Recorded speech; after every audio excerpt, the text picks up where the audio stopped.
Welcome to Speaking of Schaumburg. I'm Village President Al Larson.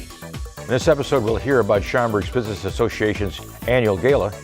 Then we'll find out about some of the transportation projects going on around town. We'll close out the program with a look at Schaumburg's fire prevention programs. All of this and more here today on Speaking of Schaumburg. The Schaumburg Business Association serves to enhance the economic vitality of the entire Schaumburg region. Here to talk about the SBA and their upcoming gala is the association president, Kylie Harding. Now, how many times have you been on the show, Kylie? I think this might be my fourth or fifth time. Okay. But time has flown every time. It's fun. Okay. Now, tell us about the gala. Well, I'm really excited. This year, the theme is ocean. So, every year, that's one of the cool things about our Toast of Schaumburg is that we come up with this really imaginative theming. And this year, we went with ocean. And, ocean or oceans? Ocean. So just encompassing, and, take of that theme what you will, but how I imagine it is, I like to put everything into perspective with the business association, and I feel like the wealth of resources and knowledge and network connectivity that we have in the association is sort of like an ocean of power, and I feel like that's how it sort of relates to the theme. Which ocean is it going to be? The Atlantic, the Pacific? Maybe like the lost city of Atlantis Ocean, something like really kind of imaginative. Okay. But it's really cool. We have a great group. Does it dress up like a whale? Is that the?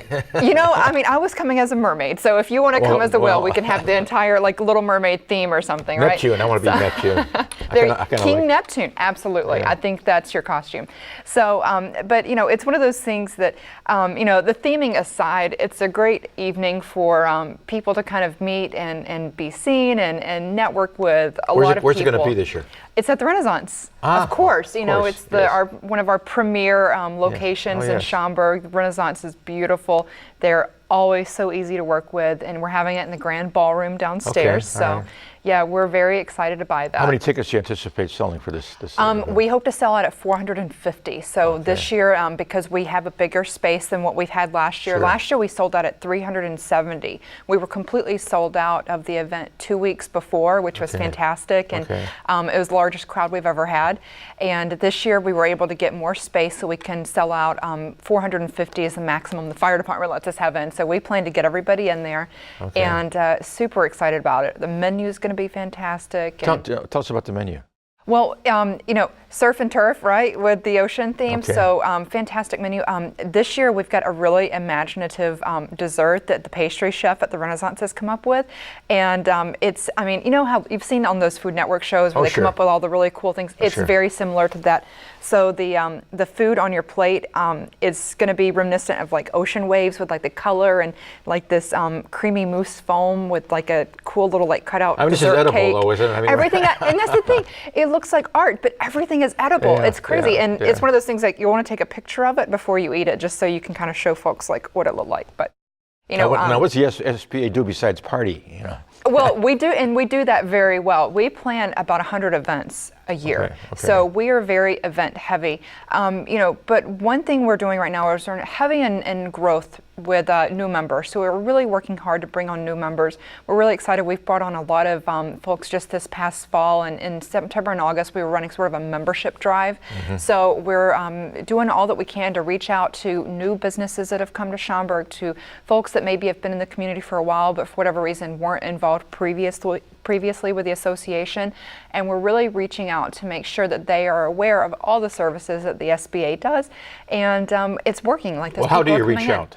Say comes to Schaumburg. Absolutely. Well, one thing that we do is as soon as we get like a new business list, with people that have recently registered to open a business in Schaumburg, we make that first call. We go visit them. We also have an entire team of ambassadors. So these are volunteers that are members of the association. I've seen the tags on them. Yes, the ambassador tags, absolutely. We have about 12 ambassadors, and they're thoroughly vetted members of the association that know as much or more sometimes about the networking potential and stuff as any staff member. And they go out there and they kind of act as the first line of connection between the association and new businesses. So they kind of, act as sort of salespeople for us as well. We also have, salespeople from the association that go out and meet with businesses. Now, what kind of and fill them services in. does the SBA provide somebody who joins? Well, we do 4 key things, and one of those is obviously business development. So we provide a lot of opportunity for networking. We also provide a lot of opportunities for resources, especially for small businesses. That's very important because, a large business like your Motorola's in town, Sure. they have the ability to bring in, top speakers for, sales or marketing or internet research, and, they have those resources. They can do that for their own company. A lot of small businesses don't have the same amount of resources. So what we do is we pool our collective resources, and the SBA finds those key people to come in and do presentations. We do lunch and learns, we do breakfast, we have other opportunities for small business owners or managers to come in and learn from these folks, but at a fraction of the price. You're talking, $15, $20 versus, $2,000 plus to hire somebody to come specifically for your company. We also do a lot of advocacy work. That's something the chambers have been doing since the 1700s, So chambers and the SBA, we're your advocacy group for small business owners. And then the 4th key piece that we do is we provide an outlet for community connectivity, community resources, and community support. How many members do you have?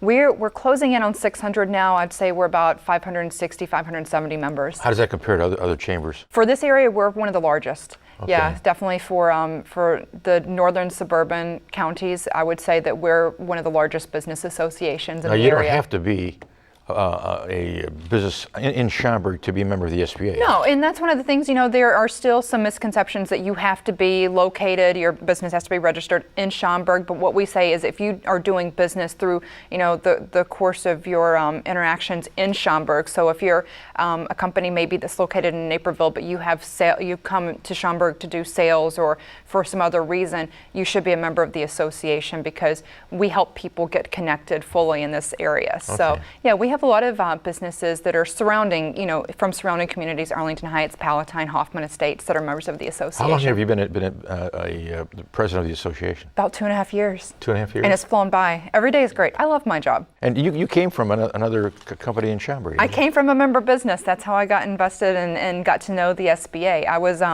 with marketing at Schaumburg's Whole Foods Market, helped to open that store as well as other stores in the area. But I really got involved because, one of the things that Whole Foods does, they're very community oriented. They Sure. like to get involved in the community. Yes. And so knowing that when I was opening that store, I said, well, let me find a fast and easy way to do this. I don't want to just go chip away at small companies individually. I need to find some way to do it in a hurry. And I found the SBA. And Did they find you, or did you find them? I found them. So yeah, because before we even had the store, before it was even finished, I was already working. I was working out of the city and came to Schaumburg and had a meeting with the people that were at the SBA at the time, got invested, got involved, and it's been great. And Whole Foods still has a great relationship with the association. Matt Frank is on your board, is that correct? Matt Frank is on our board, absolutely, and he is on our executive committee as well, and is a great connector for us with the village. Oh, sure. And certainly we've had a great relationship with all the folks at the village. We've just had Allison Albrecht, who's the new communications manager, come to our sure. board of directors meeting, and really excited about some of the plans and programs that she has with the village. I think that's one of the great things that the SBA does is have a great relationship with yourself and the folks at the Village of Schaumburg, because that information we get to you, we're able to kind of spread in a very efficient manner to all the other businesses that are in Schaumburg, whether it's on communications or transportation or other new businesses that are coming in.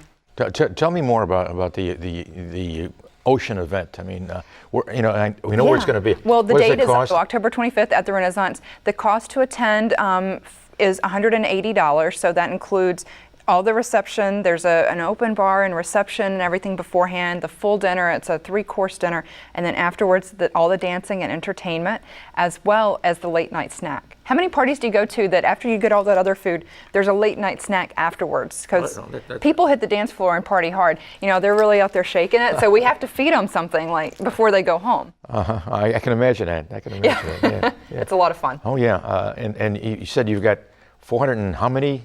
450. So 450. we need everybody in Schaumburg to come. Everybody. Yeah. Okay. So we've got one VIP table left. We've got 4 what we call silver sponsorships. So there's 3 different Who are tiers some of tables. of the, you say, who's the VIP and who's this? Well, there's a lot of silver? companies that buy sort of like, the VIP table. So we have our host sponsor, Porty Brown. So they have 2 tables. We have RJ Augustine and Associates. We have Links Technology. We have, a lot of the big businesses whose names you see on the Links buildings. Technology, that means you can have Brian Burke there, is it? They bought 4 tables. So we're going to have everybody from the whole company there. Okay. Yeah. All right. Is a la carte ever? Brian Burke is certainly coming. A la carte is coming, absolutely, absolutely. One of our favorite members in the association, operate 5 great restaurants here in town. So. Okay. Now, do you have different categories of membership? Restaurant members and we really don't. We have industrial one members, or well, we have one singular membership, fee, and we have all that information is on our website at schaumburgbusiness.com. But what we do is we're really good at catering towards specific groups or verticals of business. Our economic development person handles a lot more of our manufacturing and industrial members, and so we have specific things that we can help those folks with. We have over 60 restaurants, so we're really good at working with our restaurant partners, and we have specific things that we do with them. We have a lot of partners now at Woodfield Mall. That's one of the segments we've been growing in, and it's one of the things traditionally that a lot of chambers have had a hard time interacting with the retail members, especially members in large mall like Woodfield. We found the key piece to that, and it's helping them get connected in the community in a way they've never done before. So we made a big stride in that area this summer, and have been really happy with working with our retail partners. well, that's great. Yeah, thank you. Kylie, thanks for once again Thank being you, on this Mayor. show. Oh, my pleasure. I can't wait to come back for number 6. Okay, me too. Me too. The road construction you see around town will result in a lot of benefit to Schaumburg. Find out why, how, next, here on Speaking of Schaumburg.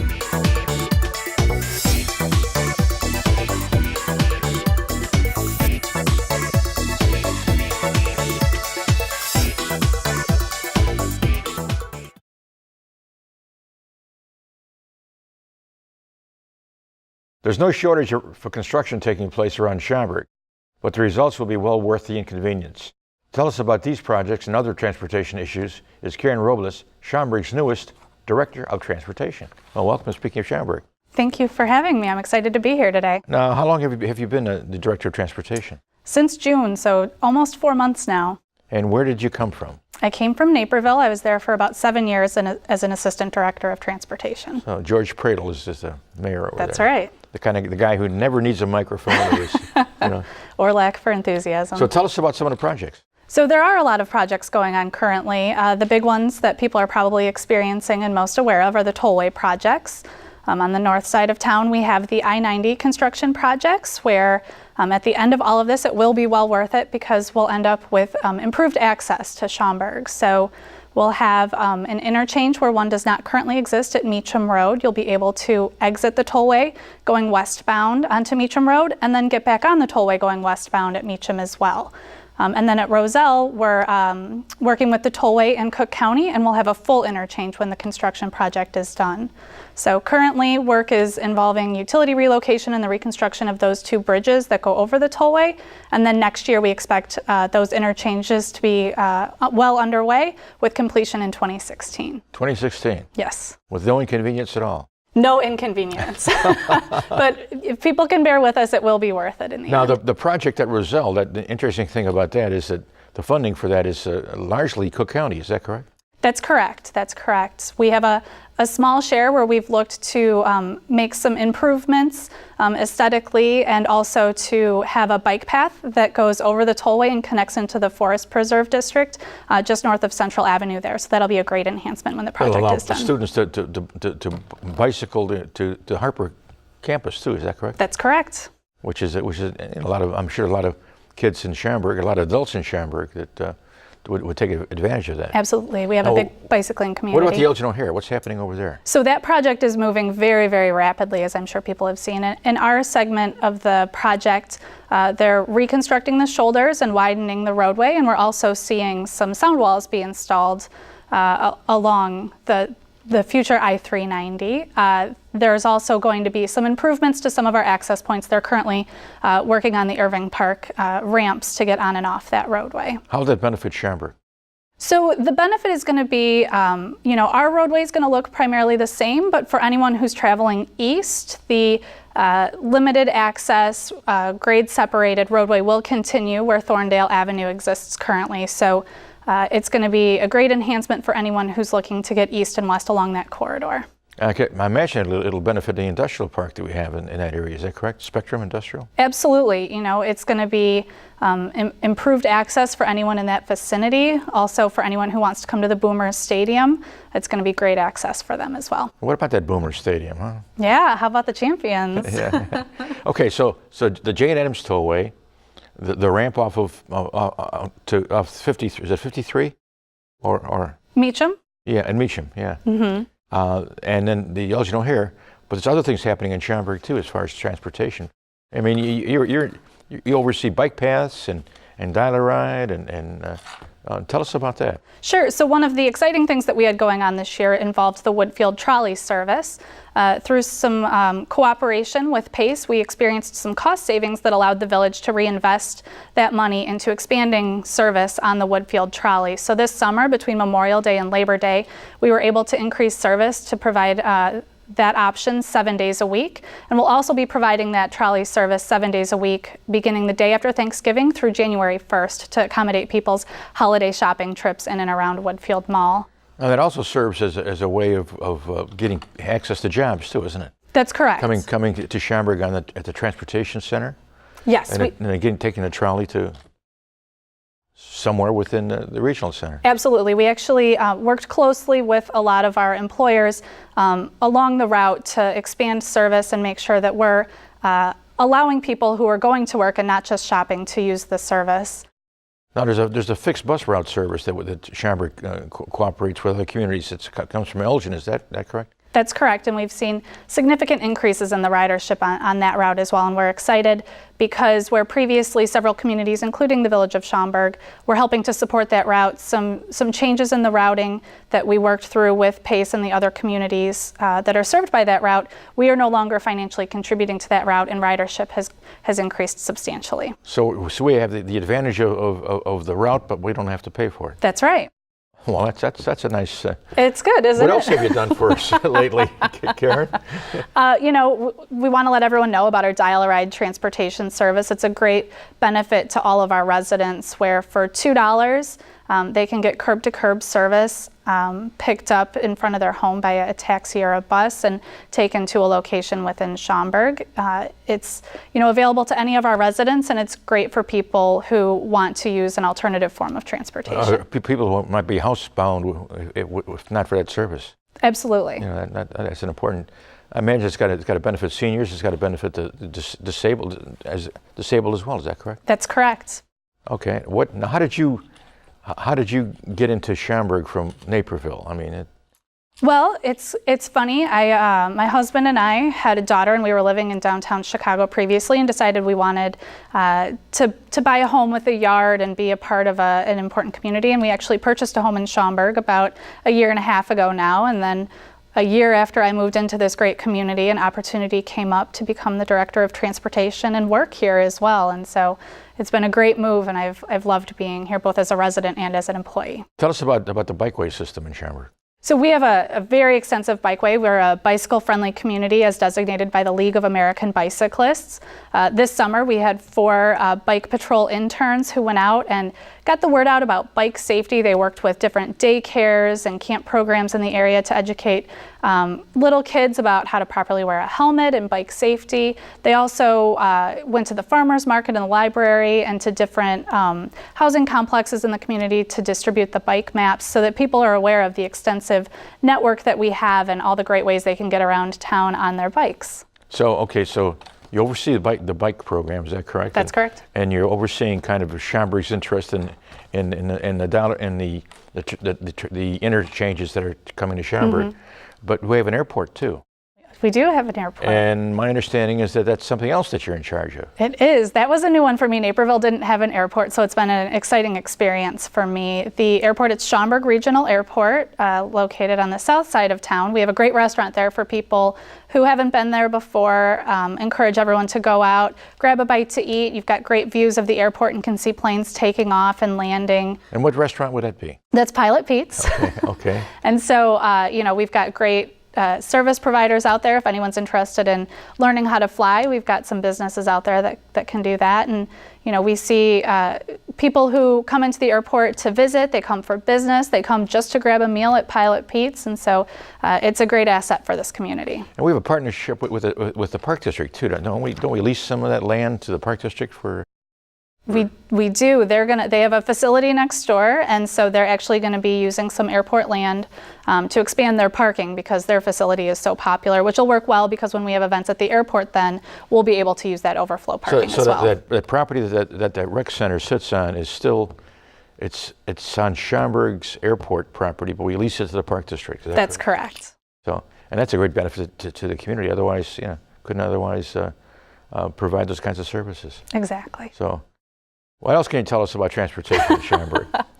I'd say we got train. Do we do trains? We did planes, automobiles. We do trains. We have the Schaumburg Metro Station, which provides great service for people who commute regularly into the city, but also for anyone who's just heading downtown for a quick trip to go to the Bears game or go shopping. We have both permit parking and daily fee parking available, and it's located right next to the Boomer Stadium. People can buy tickets at Village Hall. Is that correct? That's correct. Okay. Yep. So, all right. Well, Karen, thanks for being Thank on the show. you for having me. Get some tips on how to stay safe in your home. Here, next, on Speaking of Schaumburg.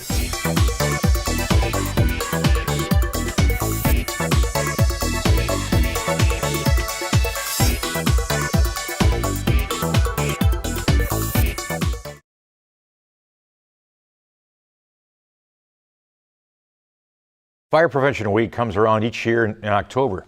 Here to tell us more about the Schaumburg Fire Prevention Programs is Schaumburg Fire Marshal Michael Rods. Michael, welcome to Speaking of Schaumburg. All right, thanks for having me. Now, what does a Fire Marshal do? The Fire Marshal, I'm in charge of the fire prevention program for the village. So that encompasses a few different things. One of it is fire inspections, where we go out and do inspections of the fire codes in commercial buildings. We also have a public education program where we go into commercial buildings, high-rise buildings. We do evacuation drills with them. We do presentations for their floor wardens. And of course, we're heavily involved. What's a floor warden? A floor warden, they're in charge of checking that floor before the fire department shows up. So when a fire alarm activates, obviously the fire department's going to respond, but it'll take us a few minutes to get there. So in the meantime, a floor warden is somebody who is designated by the building to be in charge of checking to make sure everyone's leaving the building, and then they report that to us as we show up. They just volunteer? Is that? Yeah, they volunteer, or the businesses select them, and there's usually a couple people per floor so that if somebody's on vacation, the floors are still getting checked. And ideally what will happen when we show up at the building, all the floor wardens have reported in, and they may tell us, all the floors are clear, the building's clear, and then we know that the people have all exited. That's residential, though, aren't you talking about? That's in commercial buildings. Commercial buildings? Yeah, okay. In our high-rises especially. Okay, yeah. All right. Yeah. And then we, of course, in terms of public education, are heavily in the schools, going in and teaching the young kids about fire safety and things they can do to keep themselves safe. And another aspect of my job is the fire investigation. We have a fire investigation team, and obviously any fires that happen in town, we do an investigation to determine what the cause or origin of the fire was. And anything suspicious, we work with the police department. Who does the investigation? Is it you, or is it you and some other people? It's me and some other people. We have a team of 10 to 12 firefighters that are on the team, and depending on who's available and the size of the fire, we call on a number of them to come out, and we go through the whole scene and try and figure out what started it and where it started, and we go from there. Schaumburg's been very proactive as far as commercial property is concerned. So it's interesting. We've changed our codes over the years too, haven't we? Yeah, we've done a number of amendments. We're very progressive in that aspect. Any new construction, commercial construction that's over 1,000 square feet, we'll have a sprinkler system in place, so that's great because the sprinkler system is one of the best ways to prevent fires from spreading. And we also have passed recently too, any new residential construction will have sprinkler systems. That's becoming a more common trend these days is the residential properties. Most of our fire fatalities and most of our fires occur in the home. However, historically, those were the areas that weren't protected with these systems. So now we do have those in place where we're protecting the homes where people are sleeping and spending most of their time. So that's only impacts new construction, but it's a good start for us, and it's a good safety feature to have in place. How did you get involved with the fire department? You know, when I was a younger guy, I wanted to be a firefighter, and I started going down that track, but I decided that fire prevention was a little bit more interesting and a little bit more geared towards me. I think it's important what we can do in terms of fire prevention. If we can limit the amount of fires we have or limit the amount of damage. Where did we get you from? I came from Evanston. It was the last department I was with. I was there for 5 years, and before that I worked with the consulting company, and I have a degree in fire protection. So I went to school for this. Where'd you go to school? Oklahoma State. They have a very good fire protection program down there. I'm from the Chicagoland area originally, but because of the well-received program down in Oklahoma, I went down there for school and came back to the Chicagoland area. Oh, that's great. Tell me about Fire Prevention Week. What's so special about that? What happens there? Yeah, Fire Prevention Week comes around once a year. It's typically the second week in October. It's to commemorate the Great Chicago Fire that happened it started on October 8th. So that's why Fire Prevention Week is this time of year. NFPA, the National Fire Protection Association, has been promoting it since 1922. And it's a week-long, celebration of fire safety and what we can do. So locally, on October 4th, we are having an open house at our Fire Station 51 and actually the police department, which are on the public safety campus at 950 and 1000 West Schaumburg. So from 11 to 2 on a Saturday, October 4th, we'll have an open house. The fire trucks and fire engines will be there on display. There will be some other fire safety displays. They'll have a tour of the police department, the nursing division, community development. Some of our other departments are there. ComEd, NICOR, Metra, a lot of our community partners are also involved in this. Home Depot comes out. So there's a great day to come out and celebrate fire safety. And then Fire Prevention Week itself is actually from October 5th through the 11th. This year the theme is Working Smoke Alarms Save Lives. They're promoting not only the installation of smoke alarms, which we found that most homes have smoke alarms, but we're finding that more and more common that these smoke alarms aren't working in the homes. People forget to change the batteries, they take the batteries out, or they just don't test or replace the smoke alarms. The smoke alarms themselves are only good for about 10 years. So people have a tendency to have older alarms, and it's time to be replaced. Now we do have, with the fire department, through a generous donation by Home Depot, we have smoke alarms that we give away to any residents. So if they want to call the fire department, our main number at 885-6300, they can come by and get a free smoke alarm. And one of the nice things about these smoke alarms is the battery that's in there is good for 10 years. So a smoke alarm, you'd install it in your own home, and it'd be good for 10 years, and you never have to worry about checking the battery or replacing the battery. So, well, all right. Thank you. Thank Appreciate you. it. That'll do it for this edition of Speaking of Schaumburg. Join us again next month for an all-new episode. Until then, I'll see you around town.